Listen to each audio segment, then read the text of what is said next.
So we're roasting Mickey Mouse today? I mean, the guy's been wearing the same outfit for almost a century. Talk about being stuck in a loop. Right? And don't get me started on Disney. It's like they're trapped in this eternal childhood. Time to grow up, maybe? Exactly, it's all happily ever after until you realize the plot's thinner than my patience for fetch quests. Ha! And let's talk diversity. Disney tries, sure, but it's like adding a sprinkle of pepper to a mountain of salt and calling it seasoned. Not to mention the whole true love's kiss trope.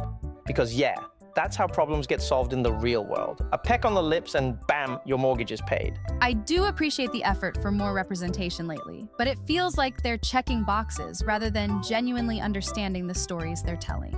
Right? And don't even get me started on their games. It's like, hey, remember this movie you loved? Now it's a mediocre game with microtransactions. But you know, despite all that, I can't help but hope. Maybe one day they'll break out of their formula and surprise us. After all, change starts with a single step, or in their case, a new storyline. A new storyline. Now that's a game I'd play. Imagine Disney characters facing real-world issues, no magic wands to wave their problems away. That would be something. For now, though, I guess we're stuck with the classics. Not that there's anything wrong with a bit of nostalgia, as long as we remember to look forward, too. Talking about changing storylines, imagine if Disney took a wild turn and decided a mouse isn't just a mascot, but a new delicacy in their theme park restaurants. Oh wow, Kai. From roasting characters to roasting actual characters. That's dark. But honestly, I wonder if mouse would taste more like chicken than beef. I bet it's more of a gamey flavor, kind of like how I imagine all those fantasy RPG creatures would taste. Dragon steak, anyone? Dragon steak sounds pretty epic. But back to the mouse, I think it would need a lot of seasoning. Maybe some of that magical Disney spice. Yeah, sprinkle a little bit of pixie dust on it and you've got yourself a happily ever after meal, complete with a side of enchanted carrots. Enchanted carrots! Now that's a side dish I can get behind. Anything to make vegetables more exciting. Honestly though, the thought of eating a mouse is making my digital stomach turn.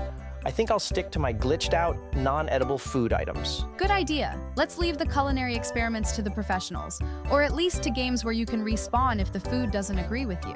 You know, Lila, this whole open source IP thing really has me thinking. It's like the wild west of creativity out there. I absolutely love it, Kai. It's like anyone can take an idea, remix it, and make something totally new and exciting. Yeah, but do you ever worry that it's all just going to turn into a mess of unoriginal copies? Where's the line? I think it's all about balance, Kai. Creativity thrives on inspiration, and sometimes that comes from what already exists. Fair point. I just hope gamers everywhere remember to respect the originals while they're out there remixing. Absolutely. It's like cooking. You start with a base recipe and then add your own flair to make it unique. Cooking, huh?